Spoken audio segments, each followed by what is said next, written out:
Nah, tuh kan gantengnya kelihatan. Alright.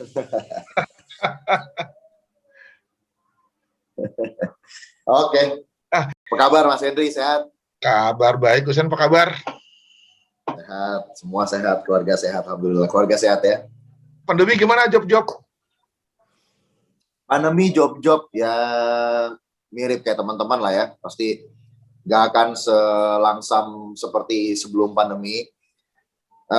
Tapi aktivitas sih aku selalu melarang diriku untuk banyak diem. Jadi ada aja yang dikerjain gitu, pasti ada aja yang dikerjain. Bikin virtual, terus ada beberapa kemarin sempat ada beberapa off air yang ngikutin protokol dan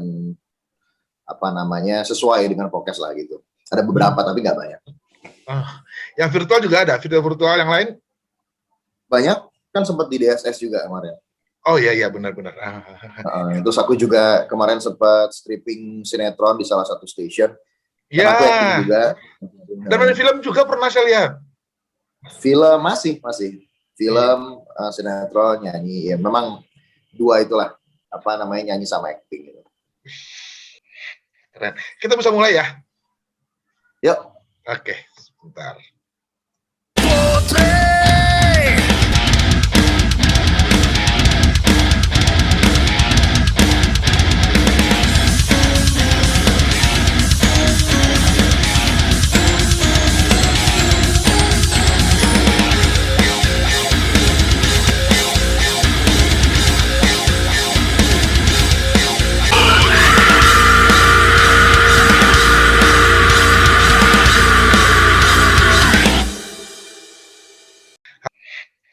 Halo Sen, apa kabar? Baik, Mas Henry, apa kabar? Kabar baik. Lagi sibuk apa nih? Saat ini karena menjelang Idul Adha, aku punya rutinitas setiap Lebaran Kurban ya. Aku jualan kambing sama sapi. Serius? Iya, setiap 1 bulan menjelang Idul Adha. Ini lagi dagang sekarang. Ada aja idenya ya.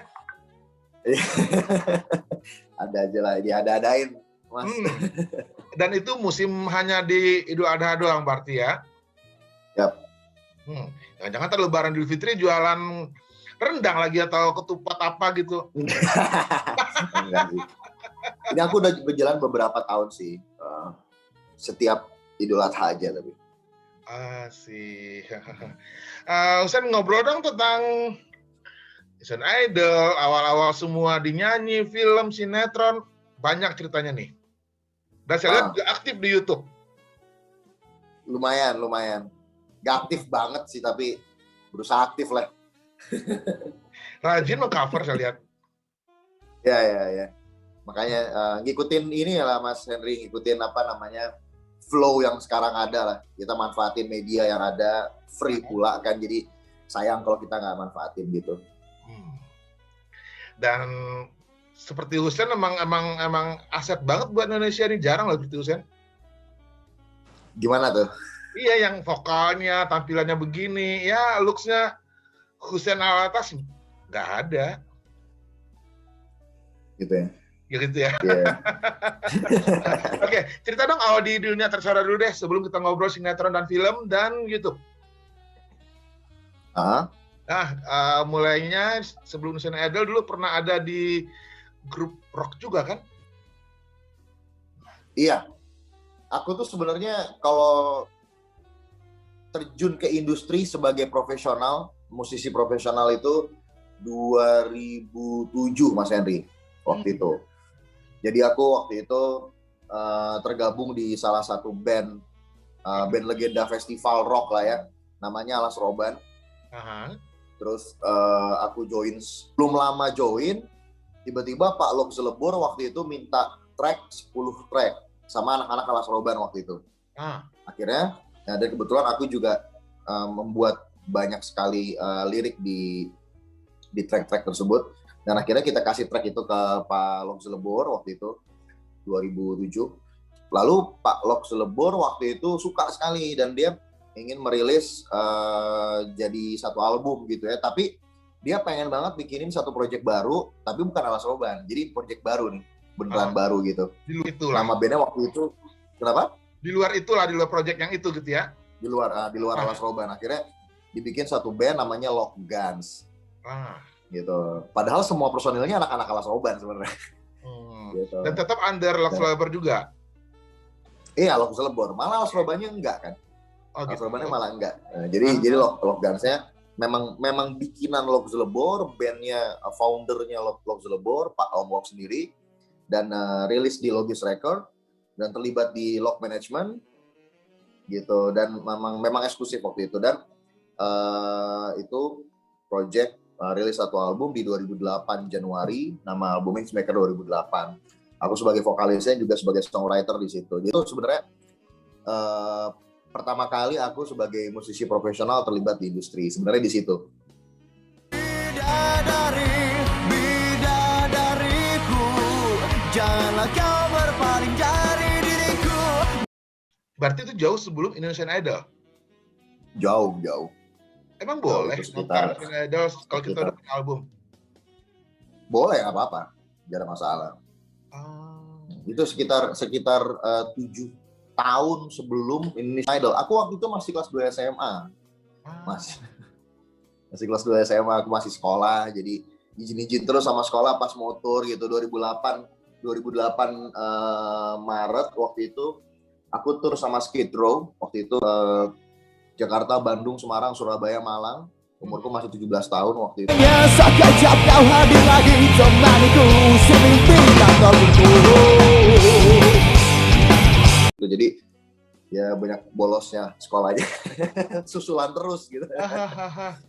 Berarti ngedain Skid Row juga? Oh iya jelas gitu. Memang aku dari sebelum Logas juga udah main musik rock. Nah, kalau untuk lokal ngedolain siapa? Kalau lokal ada God Bless. Ada merasa dirinya seperti jatuh. Janganlah coba mencari gara-gara. Banyak sih ya. Cuma memang aku tuh nggak ada yang satu atau dua sosok yang paling mempengaruhi aku dari segi karya ataupun teknik bernyanyi ataupun stage act gitu, yang benar-benar kayak wah itu penyanyi itu tuh benar-benar gue banget tuh gue kalau nggak ada dia nggak nyanyi kali. Nah itu tuh nggak ada Mas Henry, karena memang dari kecil aku dengerin semua genre dan aku dengerin banyak sekali singer yang bagus gitu ya, aku dengerin baik dalam negeri apalagi luar negeri gitu ya. Jadi nggak ada yang spesifik sih. Mungkin itu juga yang jadi sebab kenapa mungkin aku dibilang berbeda, karena memang nggak ada satu penyanyi yang beneran ke copy secara bener-bener ke copy gitu loh. Karena banyak referensinya. Lock Guns tadi ada audisi nggak sih? Ada. Waktu itu labornya? Enggak, waktu itu aku audisi sama anak-anak Alas Roban. Gitu. Aku audisi, aku paling muda, pulang sekolah waktu itu, aku masih pakai seragam sekolah, datang ke studio di Bekasi, di daerah Kalimalang. Di daerah Kalimalang, terus datang, ada beberapa track yang aku harus kulik dan bawain ketika jamming di dalam studio itu. Tapi anyways, yang waktu itu nelfon pengen audisi itu aku sendiri, Mas. Gitu. Ada teman bilang, Sen, Alas Roban cari vokalis tuh. Terus aku bilang, wah ngeri banget Alas Roban. Musiknya power metal, speed metal gitu kan, progresif. Berat. Teman semua push buat coba, akhirnya yaudah aku cobalah. Pada saat itu ya aku ke Wartel, terus telepon Andre gitarisnya. Wartel. Akhirnya aku ikut audisi. Berangkat naik motor, ya anterin teman ke sana, terus audisi. Dan ternyata ada beberapa vokalis yang udah lebih berpengalaman dan lebih duluan lah ya. Di situ juga udah audisi dan tanpa aku tebak, ternyata aku yang dipilih gitu. Itu pertama ke industri sih. Sebelum saya ada pernah ikut kompetisi sejenis? Nggak pernah. Sama sekali nggak pernah. Indonesian Idol? Yap. Pernah khusus vokal sebelumnya? nggak pernah juga. Wih, Iya. keren. Terus kenapa bisa berani masuk ke Indonesian Idol lagi itu PD-nya seperti apa? Itu juga ada ceritanya juga sih Mas Henry. Jadi Oke. ada 2 orang yang selalu dorong aku buat ikutan ajang Indonesian Idol atau sejenis lah. Terutama Indonesian Idol ya, karena Indonesian Idol kan kayak yang paling pecah dan paling lama lah gitu yang ada di Indo, ada di zaman Eko Delon dan zaman Bang Judika tuh kan luar biasa gitu kan. Jadi Mamah tuh sama ada satu sobat saya namanya Chandra gitu, dan dia memang kerja di televisi, dia editor. Ternyata si Chandra ini tuh berkali-kali untuk push aku tuh untuk ikutan ajang Indonesian Idol. Dan akhirnya aku selalu tolak, Mas Henry, selalu tolak karena aku dulu tuh masih idealis banget gitu kan. Aku kan semenjak Lockdance itu, setelah 2010 aku keluar dari Lockdance, aku tuh bikin band metalcore gitu. Jadi band underground lah gitu kan. Dan memang akhirnya jadi banyak terlibat di metal scene lah gitu. Dan aku banyak vokalin band ini, band metal segala macam gitu. Dan akhirnya aku jadi erat di lingkungan itu. Jadi kayak ada pada saat itu ada rasa kayak gengsi gitu. Masa sih gue vokalis metal gitu, bayar lagu pop gitu. Pada awalnya ya. Akhirnya si teman aku yang Chandra ini bilang, Sen, gak tau kenapa ya, gue ngerasa kalau misalkan lo coba, gue yakin deh lo bakal lanjut gitu. Tapi aku masih maju mundur nih, sampai akhirnya aku pulang, tanya sama Mama kan. Tanya sama Mama, ini ada Chandra, teman Husen bilang katanya ngajak ikutan acara Indonesian Idol gitu. Terus Mama tuh, wah langsung, wow coba jangan sampai enggak, coba kali aja rezeki kamu di situ gitu. Akhirnya singkat cerita aku coba loh. Jadi dari rekomendasi teman aku Chandra sama dorongan Mama sih, sebenarnya cuma 2 itu doang sih. Jadi pas ikutan aja tuh bener-bener nggak ada ekspektasi, wah nih gue bakal lanjut panjang nih, gue bakal sampai final gitu sebenarnya nggak ada gitu. Jadi jalanin aja ya, gitu ya. Berarti ngerasain antri di Kemayoran dong? Di ini, waktu itu di Balai Samudra di seberang MOI Kelapa Gading. Ya, tahu. Oh di situ waktu itu. Dan saat audisi ada yang looks-nya rocker juga, selain banyak. Oh ya, zaman itu kalau rocker ya angkatan itu ya. Iya, tapi sejujurnya Mas Henry waktu itu aku kan audisi di hari terakhir banget ya. Jadi setelah itu udah nggak ada audisi lagi. Di hari aku tuh paling banyaknya peserta karena kan terakhir kan. Nah, aku ngobrol juga sama teman-teman dari pihak Fremantle, hari-hari sebelumnya juga seperti apa, aku nanya lah, ngobrol gitu. Jadi sebenarnya kalau misalkan rock, maksudnya rocker gitu ya, musik rock gitu sebetulnya banyak yang ikutan gitu. Cuma kalau metal nggak ada, gitu. Kalau rock banyak. Nah yang jadi masalah adalah aku ini berangkatnya dari bukan masalah sih, maksudnya yang menjadi challenge banget adalah kayaknya aku satu-satunya metalhead yang ada di situ gitu. Gitu. Iya. Gitu. Termasuk songlist aku buat audisi juga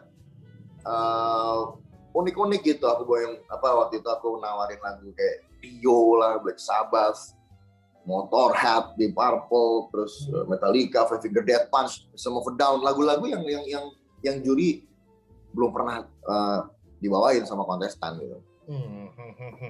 Waktu audisi langsung ketemu Firza saat itu ya, belum? Ketemunya pas di kontestan, di spektakuler. Aku ketemu dia di 100 besar kalau nggak salah.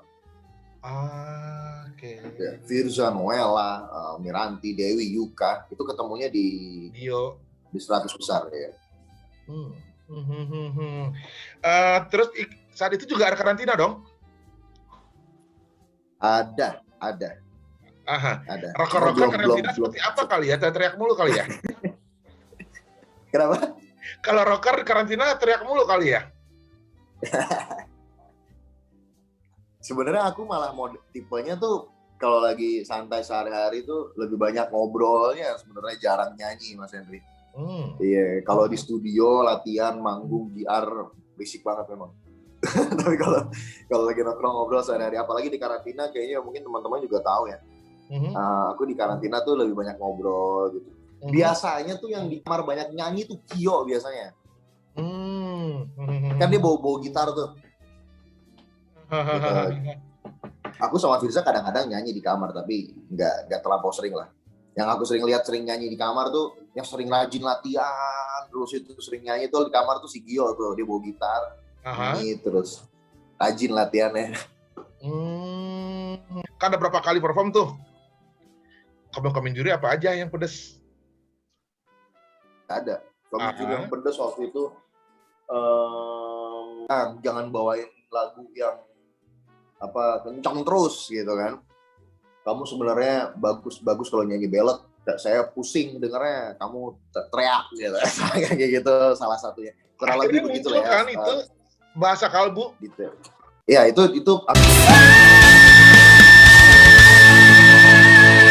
dirimu yang selalu bertahta di benakku, dan aku kan mengiringi bersama di setiap langkahmu. Percaya. Aku pilih sendiri di 15 besar itu. Sebelumnya kan enggak, sebelumnya bawa Metallica segala macam kan gitu. Nah, akhirnya Smoke in the Water keren banget. Smoke on the Water ya. Smoke on the Water aku bawain di final lah.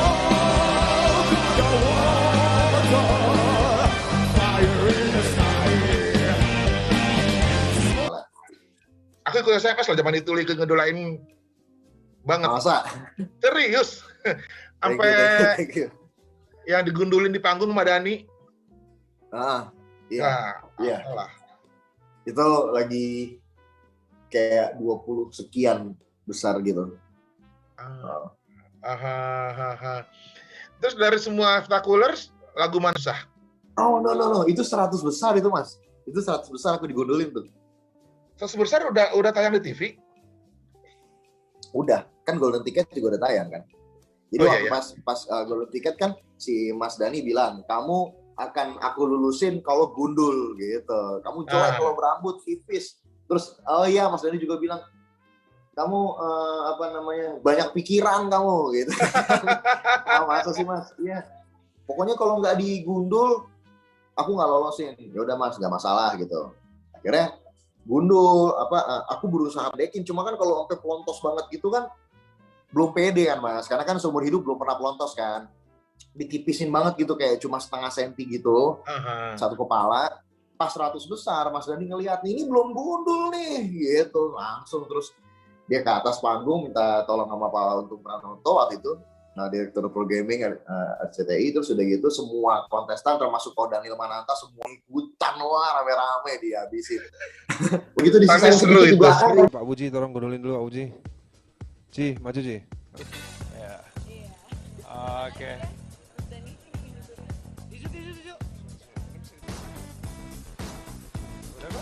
Banget. Iya. Itu semenjak hari itu Mas Henry sampai sekarang, mungkin sampai seterusnya, aku nggak kayak gini. Berarti dari tahun 2014 udah 8 tahunan ya? Ya. Mungkin satu-satunya alasan aku terpaksa harus panjangin rambut, maksudnya nggak botak gitu ya. Mungkin kalau itu berurusan sama peran di acting, mungkin. Mungkin itu doang alasan satu-satunya gitu. Dan setelah program atau film atau sinetron itu selesai, pelontos lagi. Pasti. Tapi kebayang nggak sih? Ntar ada job-job iklan sampo, nggak mungkin dong orang botak. Nggak ngarep juga. Ya kali aja sampo pria gitu. Sampo kucing ya. Sampo kucing. Terus juri-juri yang pujiannya wah-wah siapa aja? Dani pasti. Kenapa, Mas? Yang pujiannya yang waktu aku duet sama Novita Dewi, Mas Dhani sempat bilang ini adalah duet maut, duet terbaik yang saya lihat kalau nggak salah kayak gitu. Terus juga ketika aku bawain lagu kertas. Sebagai kekasih yang tak dianggap aku hanya bisa. Kekasih tak dianggap, di situ Mas Dhani bilang ini adalah interpretasi lagu terbaik yang pernah saya lihat. Terus kayak gitu lah. Terus Mbak Tantri juga bilang ini adalah pertama kali dan waktunya musik metal akhirnya bisa ada di televisi dan seterusnya kayak gitu-gitulah. Gitu. Aku ingat semua sih, maksudnya yang baiknya, yang kritik membangunnya semuanya aku ingat gitu. Ya, Mas Dhani juga pernah bilang artikulasi kamu tadi nyanyi bahasa Inggris tuh kurang bagus tuh gitu. Aku ingat juga. Terus ada macam-macam lah ya. Karena memang aku ngerasa idol tuh tidak cuma bisa dibilang kompetisi aja Mas Henry. Menurut aku idol itu adalah universitas. Aku ngerasa pengembangan diri gitu juga sih. ada di sana. Wow, luar biasa pengembangan dirinya. Bahkan secara psikologis, secara semua wawasan, knowledge-nya, terus komunikasi, banyak hal sih. Kayak gitu. Setelah Indonesian Idol, ikut festival lain nggak ada? Enggak pernah. Tapi rekaman. Iya, aku. Rekamannya di album Idol apa album solo langsung? Album Idol nggak ada. Jadi aku waktu itu ada langsung. ya? Lupa deh. Nggak ada. Aku waktu itu langsung dikontrak sama Universal. Universal sama Pak Ian Juwana waktu itu. 3 tahun rilis single, terus beberapa kompilasi kayak gitu-gitu. Terus juga memang aku waktu itu menyibukkan, aku bilang tadi kan aku menyibukkan dirinya nggak cuma dinyanyi, tapi juga di acting gitu. Justru malahan setelah rilis single pertama, bukan mempersiapkan single kedua, malahan aku waktu itu main film jadi peran utama di film Ada Surga di Rumahmu waktu itu. Ya. Di 2014 akhir.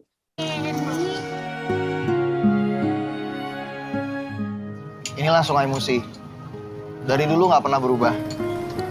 Selalu cantik. Adiknya Ustadz? Teman. Kalau memang kau cinta.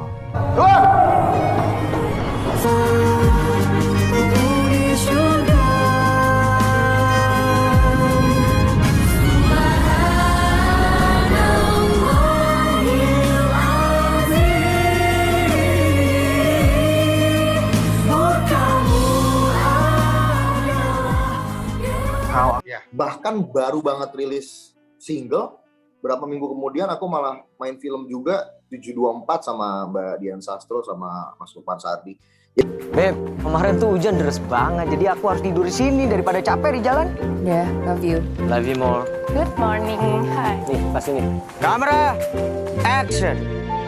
Ini masih galak ya. Ini namanya jodoh nih, Za. Suami sakit, istrinya ikutan sakit. Aku mikir kerjaan salah. Kalau kamu nggak apa-apa. Casting director aku tuh nggak bakal milih dia. Artikulasinya aja gak jelas. Ngomong Haris. Aku nih kuliah broadcasting sinematografi fokusnya. Oh, memang ke sana pendidikannya sebenarnya. Ya, broadcasting sebetulnya. Cuma aku tuh di masa kuliah tuh dulu sibuknya tuh di film terus gitu, movie making lah. Terus aku belajar directing, script writing. Terus aku lebih sering jadi pemain malahan gitu. Teman-teman lebih banyak jadi movie maker gitu. Untuk di film siapa yang ngajak? Atau melalui casting-casting? Casting. Ada yang ngajak, ada yang casting, kayak gitu. Sama lah. Dan bukan jadi orang itu dong, Arab dong? Aku di film Ada Surga di Rumahmu jadi orang Palembang malah. Pelembang. Iya, pecah nian lupa. Lemak nian. Karena Arabnya kental banget sih sebenarnya ya. Malah lagu rock dibikin Arabian gitu, wah seru. Nah, soal lagu rock dibikin Arabian itu sebenarnya aku tuh gak pernah plan begitu di Idol. Jadi aku tuh 2010 Januari, Mas, itu bikin band. Sampai sekarang masih berjalan, kemarin baru rilis album. Aha. bikin band namanya Children of Gaza. Ya. Nah, Children of Gaza ini bandnya sebenarnya metalcore, tapi karena dari kecil aku kan nama belakangku Alatas ya, gitu. Ibu Syihab. Jadi memang budaya Yamannya tuh kental sekali di keluarga gitu. Jadi aku dari kecil tuh biasa dengar musik-musik gambus, Yaman, segala macam kayak gitu. Nah, akhirnya aku punya ide tuh, yang mungkin juga baru gitu ya. Waktu 2010 itu aku punya ide untuk lebur musik metalcore sama musik Timur Tengah, gitu. Dan aku jalanin band itu total udah 11 tahun, Mas. Jadi ketika 2014, berarti 4 tahun ya, dan 2010 kan. 4 tahun, aku seminggu bisa manggung 3-4 kali sama Children of Gaza, 2-4 kali lah. Iya, dan jadi kan nuansa Middle East metal itu kan udah merasuk banget kan, udah kental gitu. Jadi ketika aku bawain lagu dangdut, cengkoknya yang keluar Arab gitu. Ketika aku bawain lagu rock, yang keluar Arab. Sampai akhirnya Mbak Tantri bilang, wah ini Middle East metal yang pernah saya lihat gitu-gitu. Ya, memang bukan sesuatu yang dibuat gitu, bukan sesuatu yang digimik atau apa, bukan. Aku nyanyi apa aja pasti itunya ke bawah gitu, karena memang itu project aku dari dulu yang selalu kita lakuin. Apa-apa kan kalau udah terlalu sering dan rutin itu melekat kan pasti. Gitu, jadi karakter lah maksudnya gitu. Dan gak ada juga orang yang punya sebelumnya metal tapi Arab gitu kan, belum ada. Iya. Ada juga dangdut Arab, Nazar. Iya, benar. Kalau Arab Melayu banyak. Ya. Terus untuk show-show besar udah kemana aja? Kenapa? Event-event besar. Event besar banyak sih Mas Henry. Event Off air, on air. Ya di station ulang tahun hampir seluruh TV aku pernah main. Terus kalau yang jauh-jauh, alhamdulillah aku pernah manggung di London, pernah manggung di Canberra, lalu waktu itu di recording di Manchester. Manggung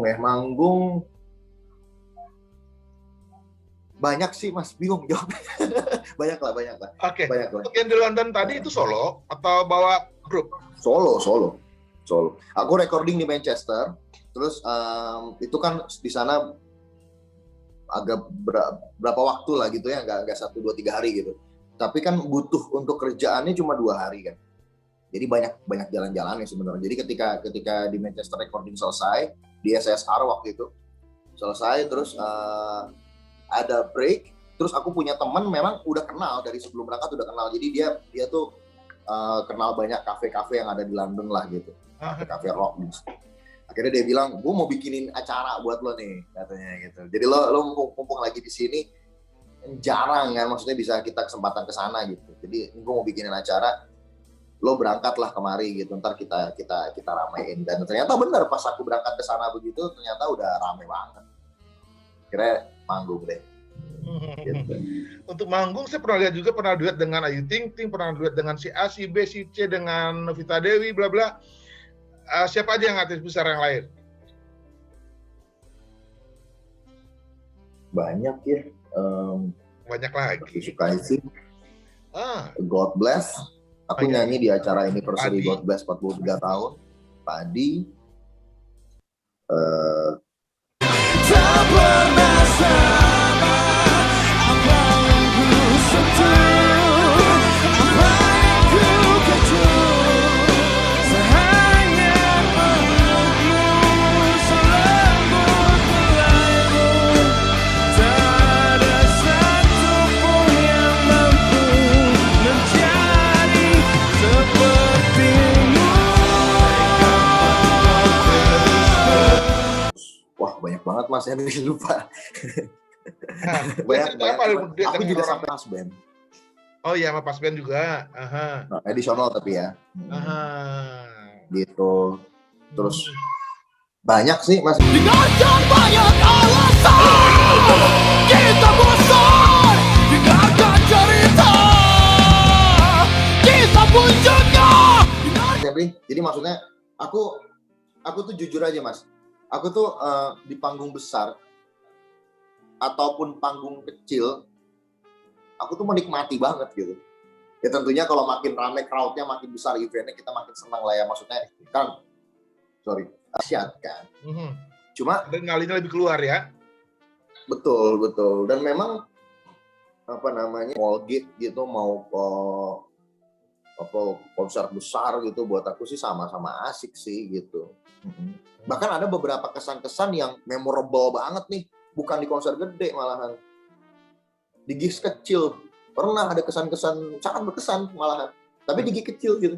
Pernah terjadi ada momen-momen kayak gitu. Ya kalau udah besar-besar udah pasti momen lah. Waktu itu aku pernah manggung di depan sekitar 15.000 orang di Hong Kong. Itu juga sangat berkesan gitu. Makanya mau diceritain banyak sebetulnya. Hong Kong. Korea juga pernah di Seoul. Oke. Ya waktu itu aku nginep di Gangnam. Jadi kalau di Seoul waktu itu memang aku nggak sendirian. Aku berangkat bareng Bang Once. Dan ada penyanyi-penyanyi Korea juga, jadi kita kolaborasi di konser di Seoul. Kayak gitu. Keren. Terus tadi ada bahas sinetron. Ada berapa sinetron? Sinetron aku belum banyak sih. Aku pertama kali sinetron itu jadi figuran SMP waktu itu. Jauh jadi sebelum figuran sekarang, ya. Masih anak kecil. Jauh banget. Masih 15 tahun umurnya. Dengan nama Hussein Alatas tetap. Enggak dong. 13 tahun umurnya, masih 13 tahun. Jadi figuran. Jadi figuran waktu itu dikasih duit 50.000 ya. Oke, ekstra gitu lah ya. Bukan? Ekstra gitu. Bener. Bener. Tapi nggak dapat dialog itu loh. baru Dialog juga. Apa lewat doang seliuran? Iya, lewat kadang-kadang ada dialog, nabrak, sorry, terus jalan gitu. Terus baru ngerasain dapat SMA kelas 1. Dulu ada sinetron di salah satu stasiun namanya Namaku Safina, nama sinetronnya waktu itu, penulisnya Mbak Anuka Rahma. Mbak Anuka Rahma tuh yang nulis pernikahan dini gitu. Nah, aku di situ baru dapat peran stripping tuh. Itu SMA kelas 1, terus banyak bolos lagi ya. Susulan lagi. Jadi memang sebenarnya kalau dari kecil udah Hussein Idol, kalau dikasih pilihan, pilih mana? Wah, bisa Mas.